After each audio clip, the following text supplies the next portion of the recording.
Buenas noches, bienvenidos a Foro 1, soy Karen Fernández y en nombre de todo el equipo de TVX les doy la bienvenida a este espacio de análisis y debate.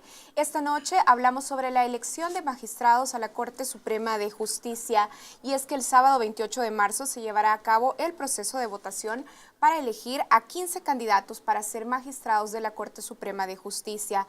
Este proceso en particular al que nos referimos es organizado por la Federación de Asociaciones de Abogados de El Salvador, FEDAES. El padrón de votantes está conformado por 25,000 abogados. Los nombres de quienes resulten electos en esta etapa serán llevados a la Asamblea Legislativa. Este organismo, además de recibir la lista de FEDAES, va a recibir la lista propuesta por el Consejo Nacional de la Judicatura.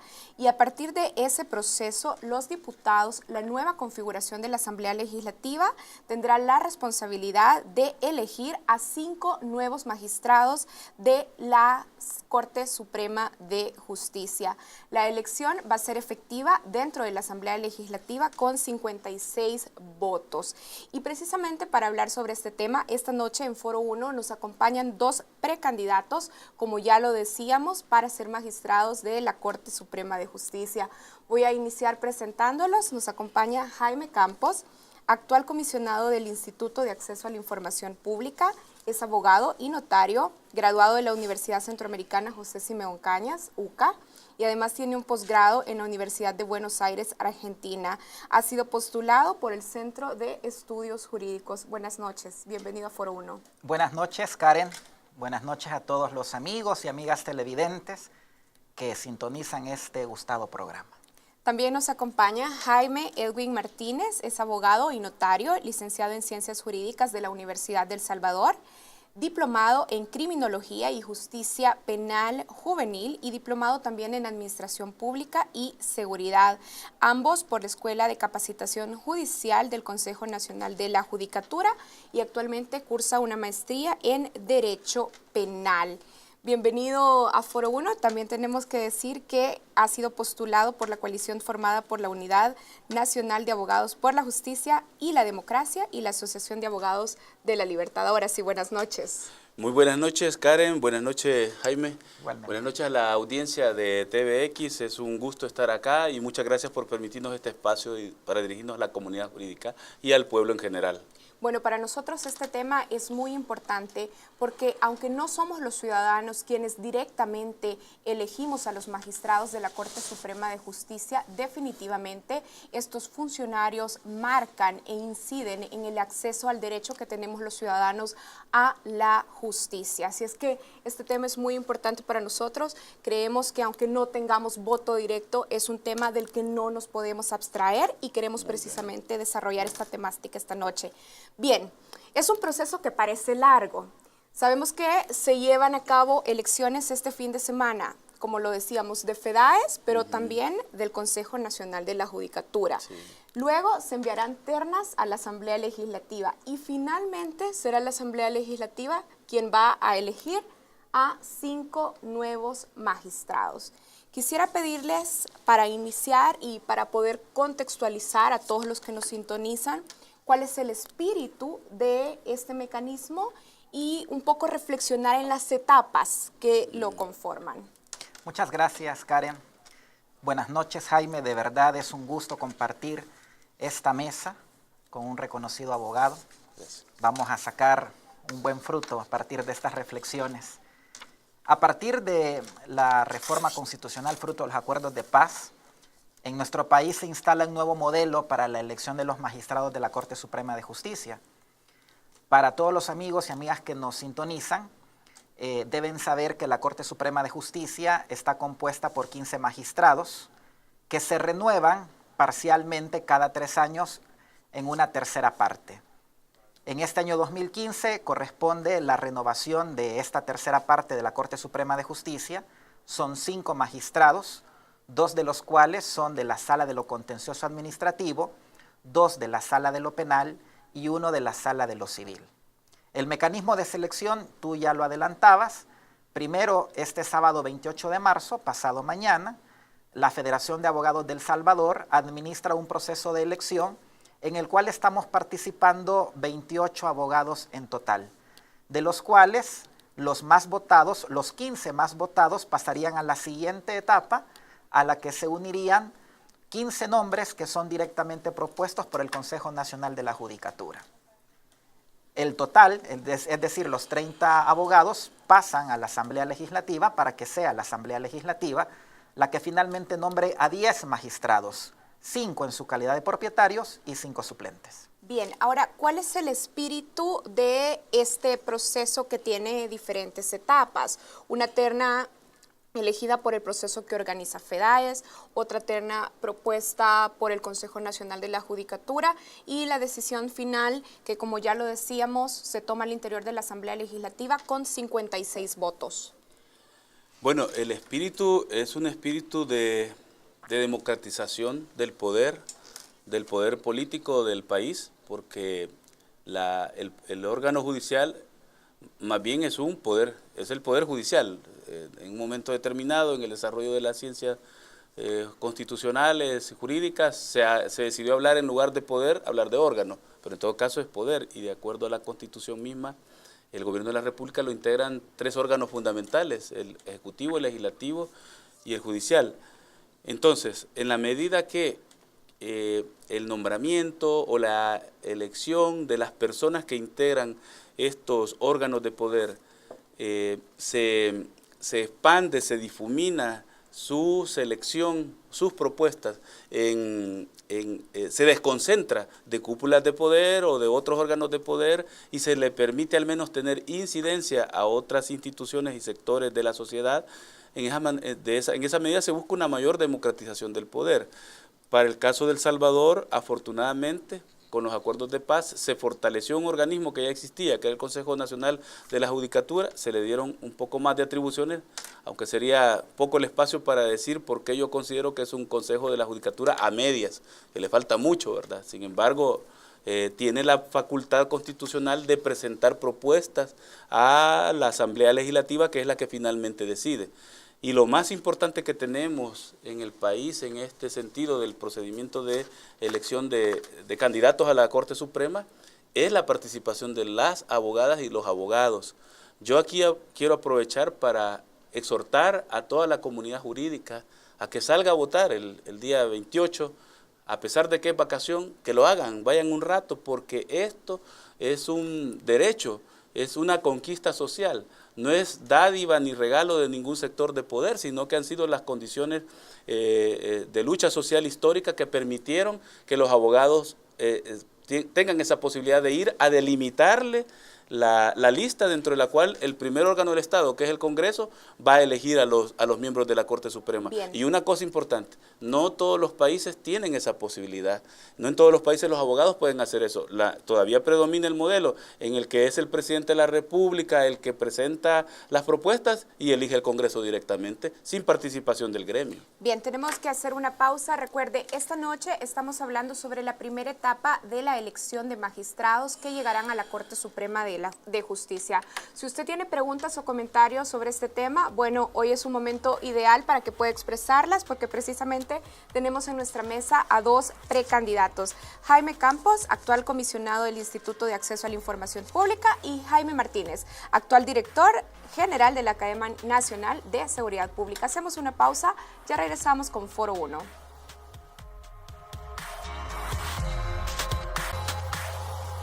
Hablamos de la primera etapa en el proceso de elección a magistrados de la Corte Suprema de Justicia, una decisión que va a tener que tomar por 56 votos la Asamblea Legislativa, que entrará a trabajar, entrará en funciones a partir de este periodo 2015-2018. Si ustedes tienen preguntas y comentarios, bienvenidos a través de redes sociales, @expresatvx, etiqueta Foro 1.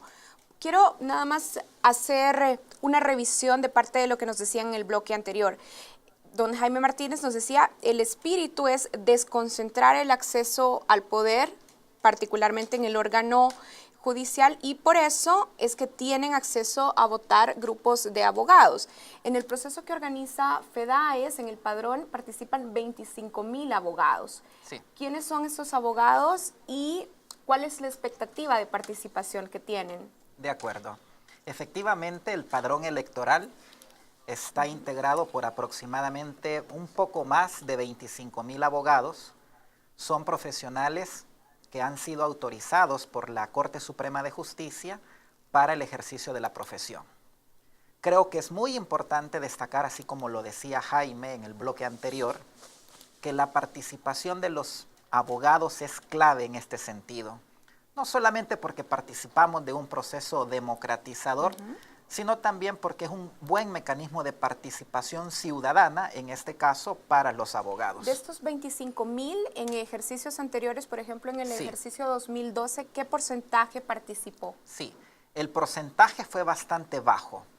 En la elección del año 2012, aproximadamente participaron un poco más de 4,000 abogados.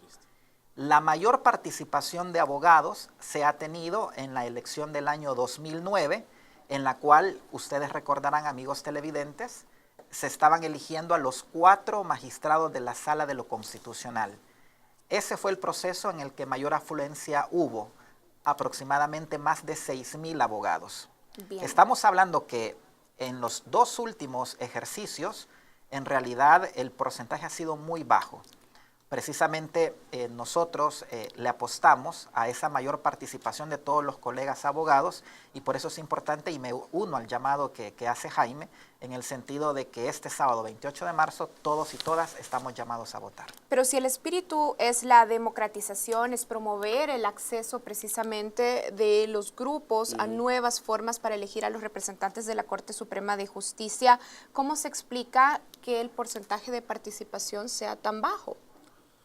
Bueno, porque lamentablemente hay bastante apatía, indiferencia en el gremio. Yo he llegado a pensar que tiene que ver incluso con la formación que se da en las facultades de Derecho, en la que lamentablemente predomina una visión individualista, en la que al estudiante de Derecho se le enseña que él está siendo preparado para ir a conquistar el mundo por su cuenta después, ¿verdad? Es decir, a destacarse como un profesional del derecho en los ámbitos que pueda elaborar, y a olvidarse del gremialismo, de los ideales sociales, etcétera. Y creo que por eso la gran mayoría de abogados se dedica a su estudio, a sus despachos, a sus intereses, y no le ve mayor interés a esto.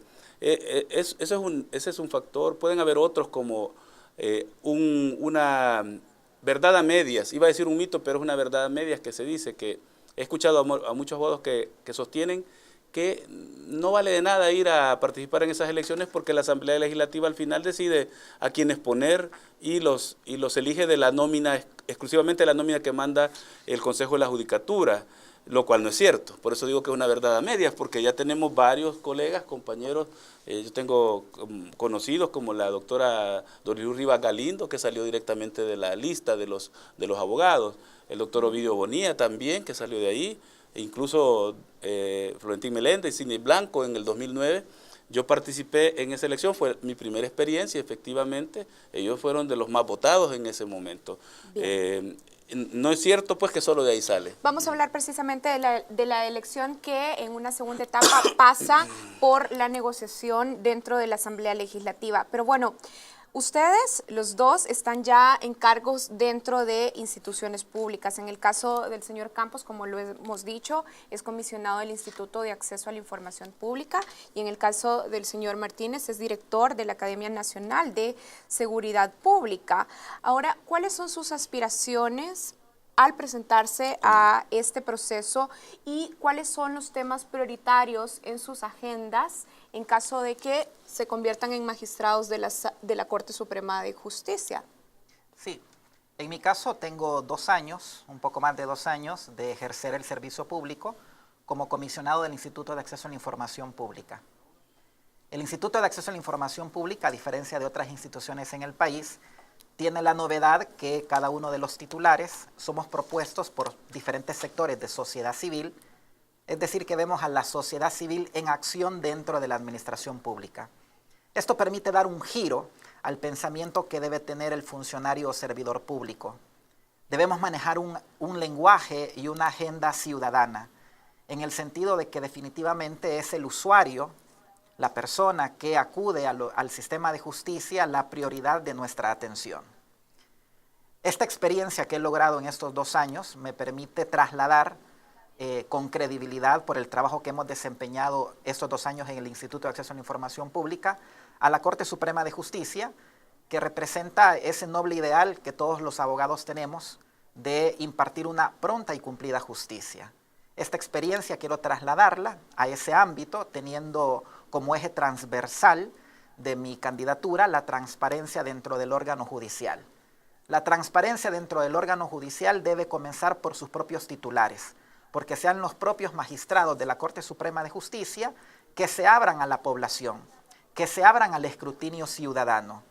Propongo, entre otras cosas, que las sesiones de la Corte Plena sean públicas y accesibles a la ciudadanía, a los medios de comunicación, para que todos los salvadoreños sepamos qué es lo que se hace y qué es lo que no se hace al interior de la Corte Suprema de Justicia. Bien, podemos anotar esto entonces dentro de su prioridad en agenda, sus prioridades en agenda. De hecho es un eje transversal y me alegro mucho también que otros candidatos se hayan sumado también a la importancia que tiene la transparencia dentro del órgano judicial.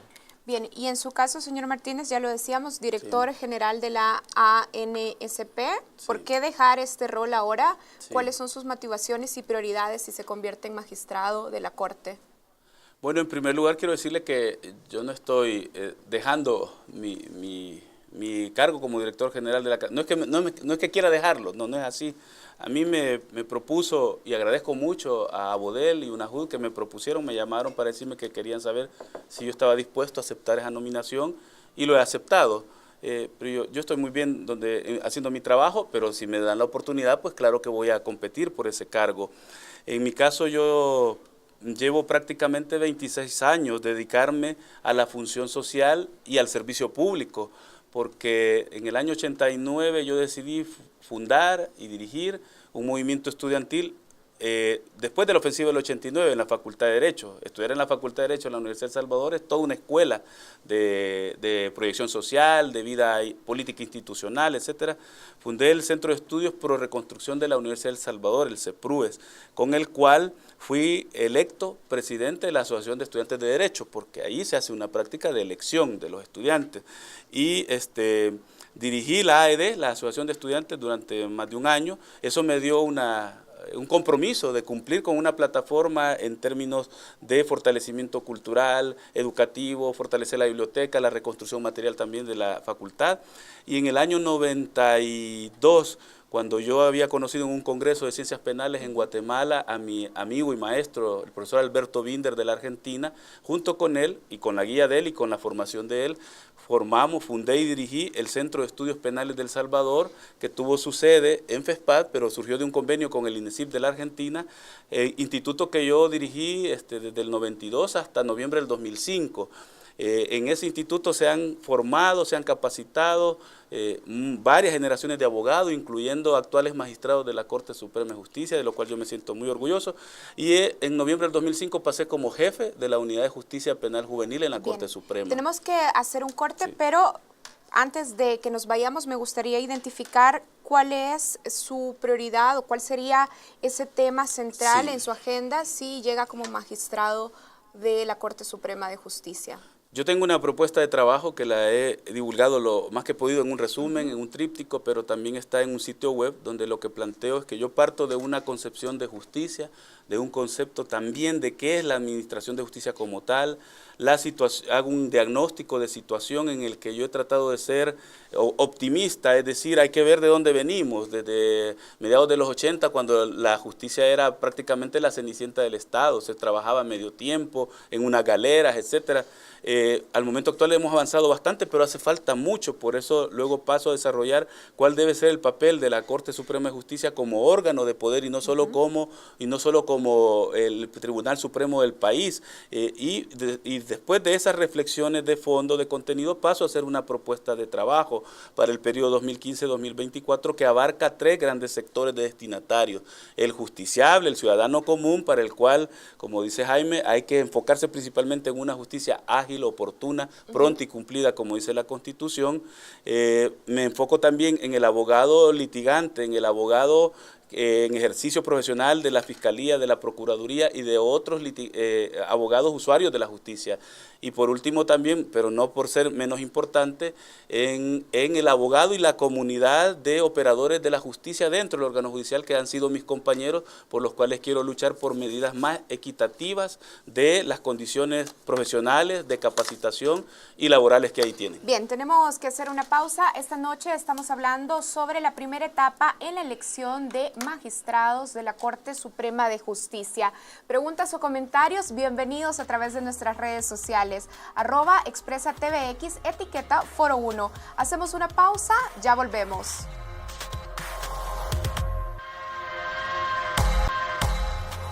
Estamos de regreso en Foro 1. Esta noche conversamos sobre la primera etapa en la elección de candidatos a ser magistrados de la Corte Suprema de Justicia. Bueno, hemos tenido ya bloques introductorios sobre el proceso, sobre su espíritu, sus etapas y sobre las agendas de nuestros dos invitados que, como lo hemos estado diciendo, son precandidatos precisamente en este proceso. Ahora quisiera conocer su opinión en algunos temas específicos. Por ejemplo, si hablamos de mora judicial, y para ponernos en contexto, nos estamos refiriendo al retraso en la duración razonable o estimada para que se resuelvan procesos legales. Son los atrasos en resolver las situaciones en las que los ciudadanos y diferentes organizaciones demandamos justicia. ¿Qué consecuencias trae hablar de mora judicial? Bueno, produce falta de confianza e impotencia en nosotros, en los ciudadanos, con respecto al sistema de justicia de nuestro país. Quisiera conocer cuáles son sus propuestas específicas y cómo se podrían impulsar desde la Corte Suprema de Justicia para resolver temas como el que estábamos tocando, mora específicamente. Precisamente uno de los grandes males que aqueja al sistema de justicia en nuestro país, como tú bien lo dices, Karen, es la mora judicial. Una justicia que no es pronta deja de ser justicia. Y precisamente el enfoque que tenemos que darle a la nueva administración de justicia es un enfoque moderno. Modernización no solamente significa dotar de computadoras o de tecnología a los tribunales, que buena falta le hace. La modernización viene sobre todo en la mentalidad del juzgador, que debe tener como centro la atención al ciudadano. Hay avances en nuestro país, por ejemplo, la vigencia del Código Procesal Civil y Mercantil en materia civil, mercantil, que establece plazos. Internamente, la Corte Suprema de Justicia, en sus distintas salas, debe publicitar el número de expedientes que tiene acumulados, pero también al interior debe ocurrir una reingeniería que permita a los diferentes colaboradores judiciales de las salas tener plazos de respuesta al emitir sus proyectos de resolución, y efectivamente para que los magistrados puedan suscribir estas resoluciones. Yo, en mi experiencia dentro del órgano judicial, trabajé precisamente en la sala de lo civil y puedo darme cuenta, ¿verdad?, cómo muchos expedientes lamentablemente eran atrasados indebidamente por algunos magistrados, eso hay que decirlo. Y efectivamente, en la medida que nosotros como ciudadanos podamos ejercer mecanismos de rendición de cuentas y pidamos a la Corte Suprema de Justicia que nos divulgue cuál es la estadística de los expedientes que aún están pendientes de resolver, creo que debemos de comenzar por ahí. Pero al interior también hay que establecer plazos a los diferentes colaboradores. Quisiera hacer una repregunta desde este punto de vista que nos estaba expresando. Hablábamos de mora, la definíamos, y usted decía que puede tener que ver muchas veces con la actitud de los funcionarios y que no es un tema que tenga que ver únicamente con recursos tecnológicos, sino precisamente con recurso humano. Pero, ¿qué pasa cuando el obstáculo a la justicia tiene que ver con intereses que han logrado llegar precisamente a la Corte Suprema de Justicia? Sí, estamos hablando acá de la independencia judicial. Mucho en nuestro país se ha escrito sobre que la independencia judicial está afectada, digamos, por compromisos políticos, pero también hay que decirlo, también la independencia judicial está comprometida por grandes intereses económicos. ¿Qué tipo de intereses económicos? Grandes corporaciones, por ejemplo, que tienen juicios pendientes en las diferentes salas y que no es lo mismo estar de un lado como parte procesal luchando contra grandes corporaciones. La justicia tiene que ser equitativa y tiene que ser básicamente una justicia social. Bien, ahora si revisamos algunos datos, a ver, para la Sala de lo Contencioso Administrativo, por ejemplo, FUSADE señala que solo en el periodo, vamos a escoger enero-junio 2014, se habían acumulado en la Sala de lo Contencioso Administrativo 99 casos y en total se pueden señalar 2.200 casos. Ya estábamos hablando con el señor Martínez de precisamente los intereses que también pueden estar relacionados con estos retrasos.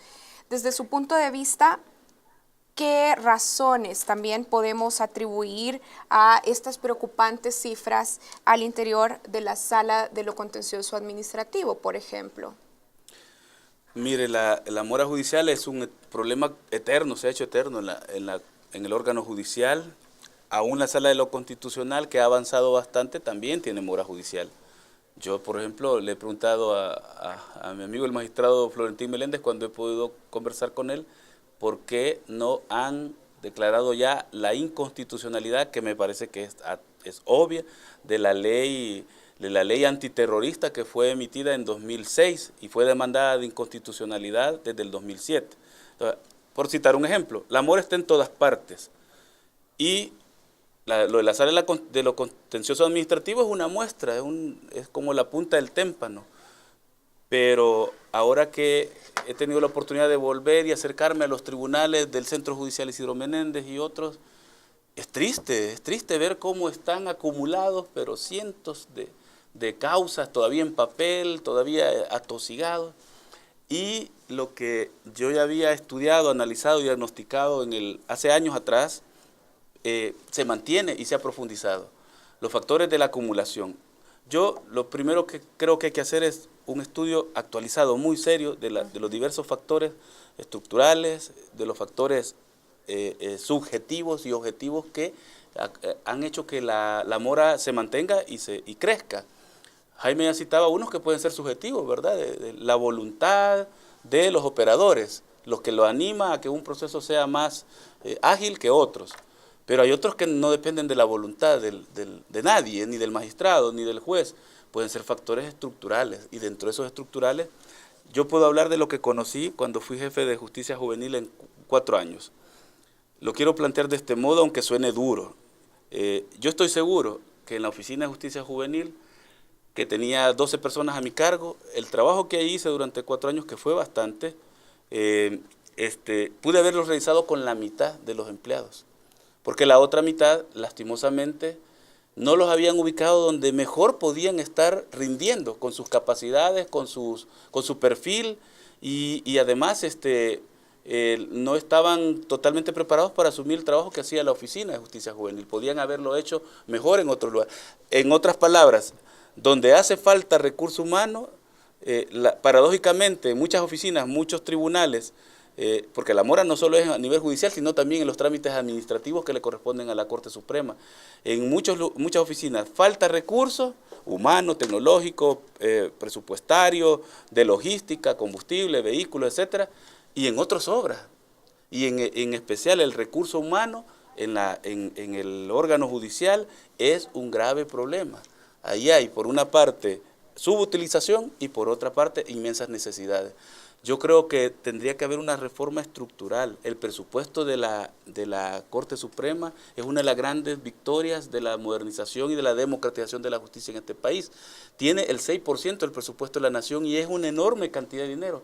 Y la Corte, sin embargo, termina ejecutando, siempre termina teniendo anualmente una ejecución bastante baja. Bien. Y son decenas de millones los que deben reinvertirse. Yo creo que se puede hacer una reestructuración. Lo plantearía de este modo. ¿Necesita más infraestructura? Sí. ¿Hay que invertir en infraestructura? Sí. ¿Necesita más tribunales? Sí, en muchas jurisdicciones, pero no necesita más personal, necesita hacer una buena redistribución, una buena profesionalización, un enfoque en las virtudes y los perfiles de cada colaborador judicial, de cada funcionario, y fortalecer en aquellas áreas donde más necesidades existen. Bien, Vamos a hacer una pausa. Hablábamos ya de un tema específico, mora judicial, y nuestros invitados señalaban dos grandes categorías, digamos, algunos temas que tienen que ver con obstáculos de carácter subjetivo, voluntad, intereses, incentivos, motivación, y otros que pueden tener que ver precisamente con la administración de recursos. Hacemos una pausa aquí en Foro 1, los invitamos a participar a través de redes sociales. Ya volvemos.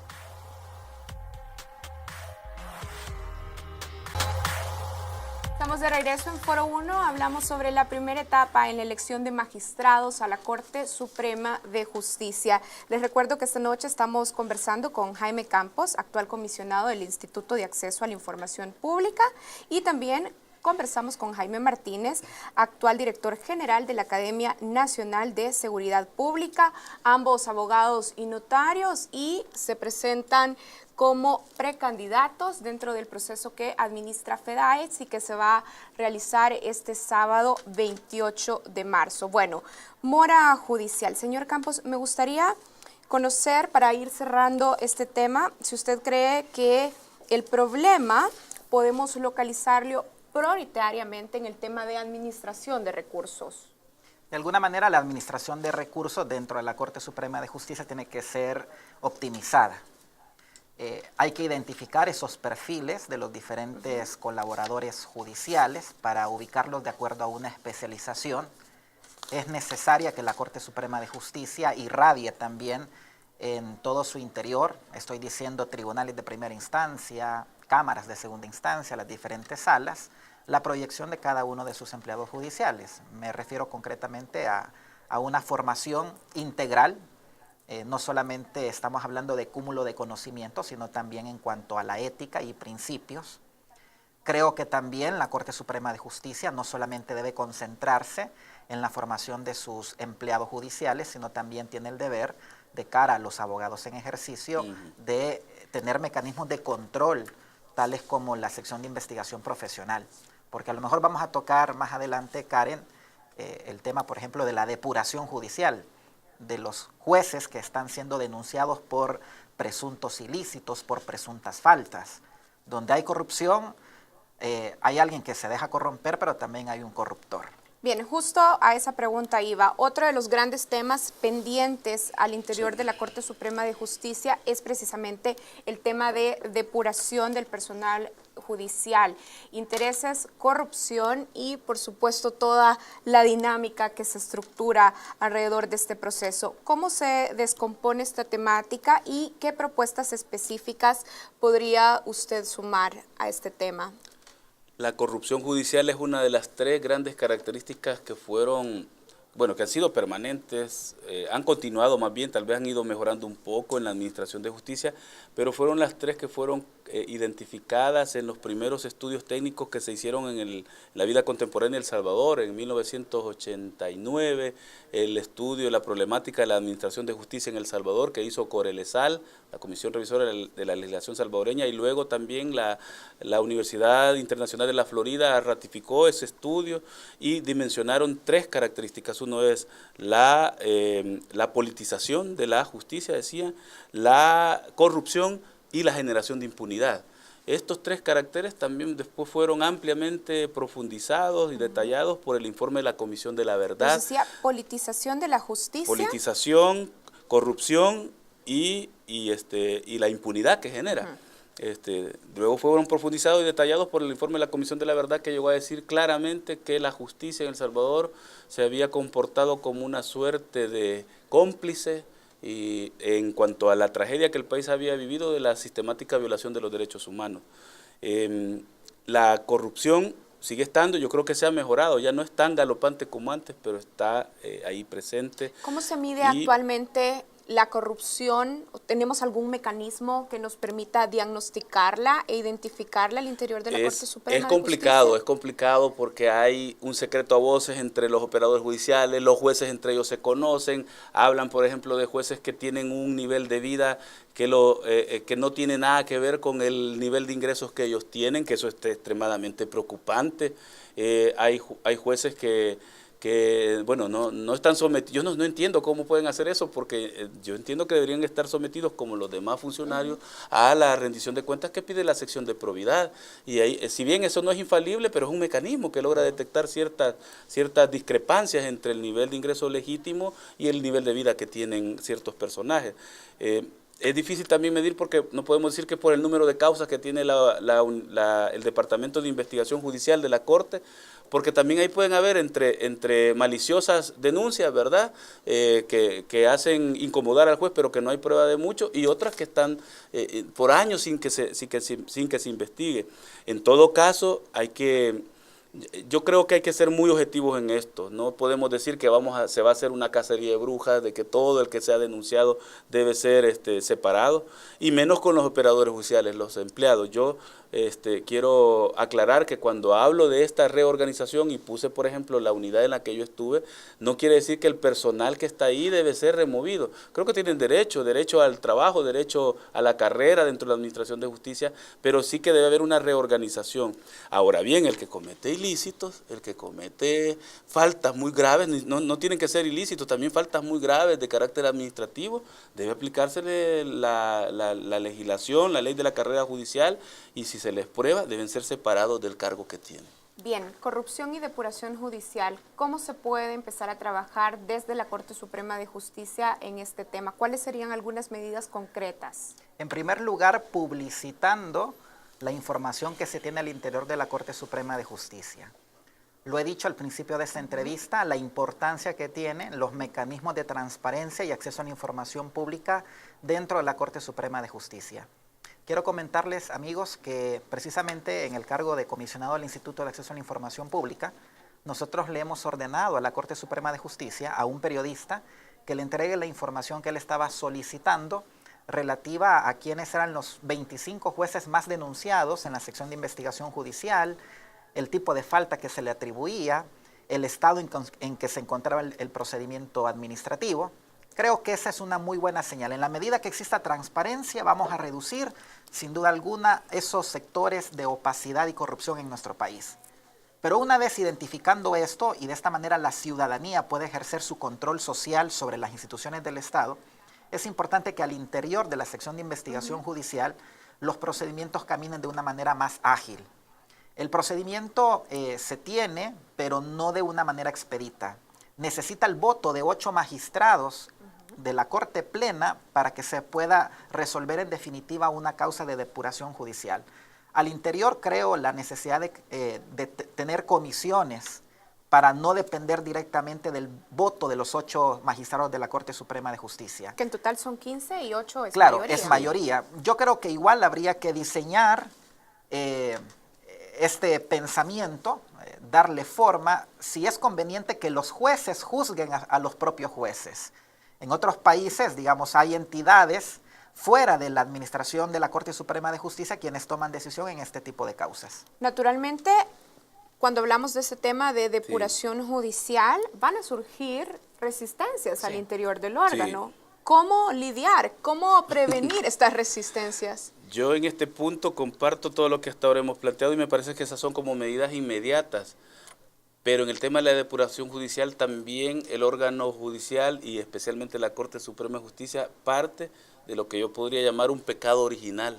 Y es que la Corte Suprema de Justicia, la presidencia de la misma, tienen una enorme carga de funciones administrativas, de funciones disciplinarias, de habilitación en la carrera de abogados, de jueces, y en particular con los jueces, porque hablamos de depuración judicial, nos referimos a los jueces.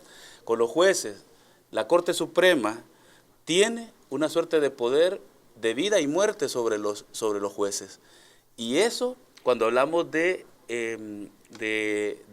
se llama?, de afecciones o de afectaciones más bien a la independencia judicial, generalmente, ya Jaime mencionaba algo similar a esto, se habla de la afectación a la independencia externa por parte de sectores de poder, generalmente solo del poder político, pero ya bien decía él, también hay factores económicos, corporaciones que buscan presionar desde afuera o influir desde afuera las decisiones judiciales.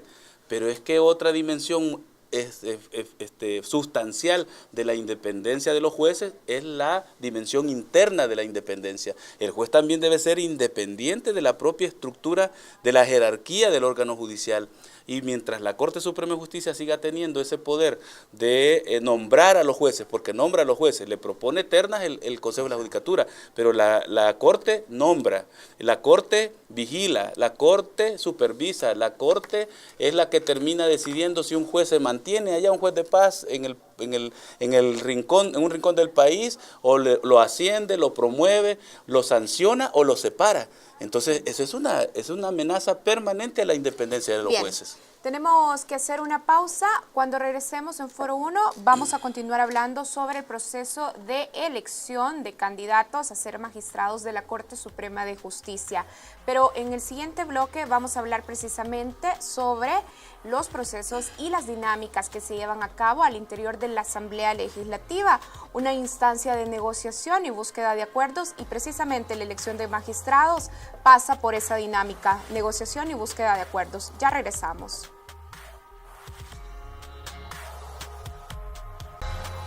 Hace un mes, los salvadoreños fuimos a las urnas para elegir a diputados de la Asamblea Legislativa. Ahora tenemos resultados que se expresan en una configuración nueva. Arena obtuvo 35 diputados, el FMLN 31, gana 11, el Partido de Conciliación Nacional PCN 6 y PDC, el Partido Demócrata Cristiano, 1 diputado. Bien, la elección de los magistrados a la Corte Suprema de Justicia pasa por la Asamblea Legislativa, como lo hemos estado diciendo. La Asamblea Legislativa es por naturaleza un organismo que busca consensos, negociación y toma de acuerdos. ¿Consideran que al interior de la Asamblea Legislativa existe capacidad y madurez institucional para elegir de la lista de aspirantes a los más idóneos al cargo? Más bien, ¿qué tan alto es el riesgo de que nuevamente, como se ha llevado a cabo, como se sospecha se ha llevado a cabo en las últimas décadas, se caiga en una elección por conveniencia de los partidos y de determinados grupos de interés, más que por sobre el perfil, sobre la idoneidad para el cargo? Considero que la nueva configuración de la nueva Asamblea Legislativa que vamos a tener a partir del 1 de mayo entrante, precisamente apunta a la necesidad de que exista consenso de las diferentes fuerzas políticas. Como tú bien lo dices, son 56 votos, mayoría calificada, la que se necesita para que los señores diputados y diputadas puedan elegir a los futuros magistrados de la Corte Suprema de Justicia. Nosotros confiamos desde el momento que nos hemos sometido a este proceso electoral en que la nueva Asamblea Legislativa va a ser la elección de los mejores perfiles, tanto por la capacidad técnica, tanto por la independencia e imparcialidad acreditada, ¿no? Pero sobre todas las cosas creo que se va a buscar un perfil de consenso. Creo que la sociedad civil ha despertado y hoy en día existe mayor labor de control social, de fiscalización de lo que se hace al interior de la Asamblea Legislativa. Yo confío en que los señores diputados y diputadas, precisamente al tener los 30 nombres finalistas para este proceso de elección, sin duda alguna se van a decantar por los mejores perfiles, pero sobre todo tomando en cuenta los intereses nacionales a partir del consenso. Bien, ahora nosotros planteábamos al principio de este espacio que es necesario que los ciudadanos, que los medios de comunicación no nos aislemos del desarrollo de este tema, porque naturalmente, aunque no tenemos acceso directo a la votación, precisamente los magistrados, los funcionarios de la Corte Suprema de Justicia sí tienen alta incidencia en el acceso al derecho y la justicia que nosotros tenemos. ¿Cómo podemos los ciudadanos o la sociedad civil incidir en el proceso de elección, hablando de la Asamblea Legislativa? ¿Cómo esto se puede volver en realidad un proceso mucho más transparente para nosotros? En las condiciones actuales que tenemos el ordenamiento constitucional y jurídico del país, la incidencia ya la hizo la ciudadanía, la hizo a través del voto y la configuración de la nueva Asamblea Legislativa. Sería demasiado breve el espacio para entrar a discutir acerca de otros mecanismos de participación ciudadana o civil en la nominación directa o no de jueces o magistrados. Eso es demasiado amplio. pero la ciudadanía ya habló, ya dijo, ahora se consolidó cómo queda la configuración en la Asamblea Legislativa, y lejos de verlo como algo pesimista, yo quiero ser optimista en el sentido de que hoy que las fuerzas están totalmente equilibradas, pienso que las dos grandes fuerzas políticas de este país, las más grandes, Arena y el FMLN, están obligados totalmente a entenderse, a negociar, porque si bien entre ellos dos podrían arreglar directamente y tener 56 votos, y por lo tanto elegir solo ellos dos y repartirse, como bien se dice, el tema de a quiénes va a nombrar. Pero creo que sería muy imprudente eso. Tienen que considerar a las otras fuerzas que también están representadas, por lo menos a una tercera fuerza. Y una vez establecido eso, que es una gran oportunidad para tener mayor diálogo, mayor negociación, mayor consenso. Ahora, ¿qué es lo que se va a negociar?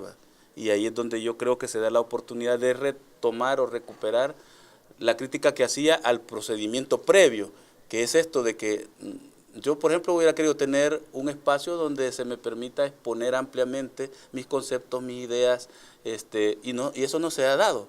Entonces, a quienes sean finalmente seleccionados como candidatos y lleguen en esa nómina de 30, ya en la Asamblea deberían de estar pensando en un proceso mejorado, un mejor proceso para saber identificar por perfiles, por capacidad, por cultura jurídica, por producción académica y por capacidad de expresar ideas, escribir ideas y llevarlas a la práctica de los candidatos. Yo comenzaría recomendando, con todo respeto a quienes van a integrar esas comisiones, que no hagan ya ese tipo de entrevistas de 5 minutos, de 10 minutos, que ya es una mejora, porque ya hay entrevistas al menos. Yo ya participé en un proceso de eso, porque estuve en la nómina del Consejo de la Judicatura en la lista del 2012, y me pareció bien, hicieron muy buenas preguntas los señores diputados, pero hace falta más. ¿Cómo se va a evaluar a un futuro miembro de la Corte Suprema de Justicia en 5 o 10 minutos? Con sus ideas, sale algo, ¿verdad? Pero es que deberían de presentar una tesis, es lo que me parece a mí, obligarnos a presentar un trabajo con tiempo, pues, y luego ir a defenderlo. Claro, una exposición no va a ser más de media hora. Bien, y hablando precisamente de insumos prácticos, para que los ciudadanos podamos monitorear si la elección que se haga en la Asamblea Legislativa es precisamente una elección que tiene en cuenta el trabajo, la experiencia exactamente de quienes lleguen a la Corte. Creo que sin duda alguna los servidores públicos, en el caso de Jaime, también tu servidor, pues estamos expuestos al escrutinio ciudadano. También los precandidatos, por el solo hecho de optar a un cargo público, deben estar expuestos a ese escrutinio ciudadano. Definitivamente deben de hacerse públicas, ¿verdad?, estas entrevistas que se tienen, como bien lo dice Jaime, perfeccionar los mecanismos que ya se han dado, porque de esa manera la ciudadanía puede ejercer ese control. Indudablemente podrán existir acciones legales, yo no me quisiera anticipar a eso, ¿verdad? Ya hemos visto cómo a través de la Sala de lo Constitucional, para bien o para mal, se puede tener algún filtro de que efectivamente las personas que se elijan tengan esos rasgos de imparcialidad e independencia. Uno de los avances, si se quiere decir de esta manera, es que al menos se tenga que el candidato no esté afiliado a un partido político. Un tema discutible, ¿verdad? Porque todos nosotros tenemos ideologías, ¿verdad? Pero de alguna manera se están pensando en filtros. ¿Y basta con este requisito, por ejemplo, asegurar que el candidato no esté afiliado a un partido político? ¿Es suficiente? En lo particular creo que no, ¿verdad? En realidad, pues toda persona, ¿verdad? El hombre es un ser político por naturaleza. Creo que lo más importante en este caso, y lo digo porque a veces uno, por lo que observa, parece ser una Corte Suprema de Justicia actualmente dividida, como que se hubieran dos bandos, y creo que nosotros vamos precisamente a sumar y no a restar ni dividir. Bien, bueno, la invitación, por supuesto, es, ya lo decían ustedes al principio del programa, para que también todos aquellos abogados que estén facultados para ejercer su voto se acerquen este sábado 28 de marzo y puedan así también presentar sus propuestas, puedan elegir sus propuestas. Bien, a nivel de conclusiones, uno de los datos que tenemos precisamente es que el número de precandidatos que se han presentado ha disminuido. En 2012 teníamos que se presentaron aproximadamente 43 candidatos, si ustedes lo decían, ahora se han presentado 28 nada más aspirantes. ¿Por qué? ¿Estamos hablando de un proceso que se agota? No, no creo que se agote. Creo que las asociaciones que postulan precandidatos se han dado cuenta de que es mejor escoger bien, digamos, escoger mejor. Y también que su voto o los votos que puedan captar se concentren más. Y cuando se llevan demasiados candidatos, porque tienen derecho a llevar hasta 15, entonces se puede volver muy difuso. A lo mejor sea eso. Yo no creo que sea que no quieran llegar candidatos o que no tengan capacidad las asociaciones de presentar suficiente número de candidatos. Yo creo que más bien va a ser un mejor resultado en ese sentido porque ha habido una mejor selección. Yo creo como en estos temas que efectivamente se trata de que el perfil de la persona que se va a elegir sea lo fundamental. Y este tema de la sentencia que ha dejado la Sala de lo Constitucional, me parece muy bien lo que dice Jaime, yo lo he estado planteando también, el criterio de que solo por ser afiliado a un partido político una persona pueda o no ser excluida de un cargo de nominación de la Asamblea Legislativa, es decir, de segundo grado, sea Corte Suprema, Corte de Cuentas, etcétera. Hay que obedecerlo porque es una sentencia de la Corte, hay que acatarlo, pero en sí mismo es discutible eso. Ahora bien, si queremos extrapolar, expandir el criterio de la afiliación partidaria a que una persona tenga cierta afinidad o cierta ideología política, eso a mí me parece que ya sería atentatorio. Eso es atentatorio a un derecho fundamental, a un derecho conquistado. Y por eso yo he hecho una exhortación al gremio de abogados a que le pongamos mucha atención a eso y que en el ámbito del derecho, en el ámbito académico, científico, jurídico, constitucional, de las ciencias políticas, lo debatamos, porque no podemos permitir eso, si no, entonces estaríamos negando al ser humano. El profesor Eugenio Raúl Zaffaroni ha dicho que no es posible que un juez diga que no tiene cierta ideología política, que eso no es cierto, que no existen los jueces asépticos, que lo que puede existir es profesionales que se encargan de ocultar su ideología, pero eso es imposible, todos lo tienen. Bien, bueno, muchísimas gracias. Agradecemos a Jaime Martínez, actual director general de la Academia Nacional de Seguridad Pública, abogado y notario, y como lo hemos estado diciendo, precandidato a ser magistrado de la Corte Suprema de Justicia. Retos pendientes entonces, y por supuesto la invitación para que todos los que puedan ejercer el voto en este proceso lo hagan el sábado 28 de marzo. Así es, a todos los amigos y amigas, colegas, abogados, participemos este próximo sábado 28 de marzo. A partir de las 8 de la mañana hasta las 5 de la tarde están habilitados todos los centros judiciales de las cabeceras departamentales a nivel nacional. Aquí en San Salvador la votación se realizará en el edificio de oficinas administrativas y jurídicas de la Corte Suprema de Justicia, ubicado en el centro de gobierno. Bien. A todos los candidatos, pues que tengan una conducta adecuada y la mejor de las suertes a mi amigo Jaime. Bien, muchísimas gracias. Sí, entonces, le pido solo un segundito. Yo quisiera también exhortar a la votación, pero también agradecerles a mis colegas, amigos de Abodel, de UNAJUD, no solo a la directiva, sino también a quienes han colaborado en las campañas, han hecho un gran esfuerzo, les agradezco de verdad, y también por el éxito del cierre de campaña que se tuvo ayer. Muchas gracias y éxitos a todos, éxitos a Jaime, a todos, que la comunidad se pronuncie. Bien, muchísimas gracias a ambos. Ustedes ya exhortaron a la votación y nosotros no nos cansamos de decir que en esta mesa ponemos los insumos. Usted toma la mejor decisión, esa es nuestra invitación. No nos podemos abstraer de estos procesos porque definitivamente también inciden en nuestra vida. Buenas noches, gracias por acompañarnos en Foro 1.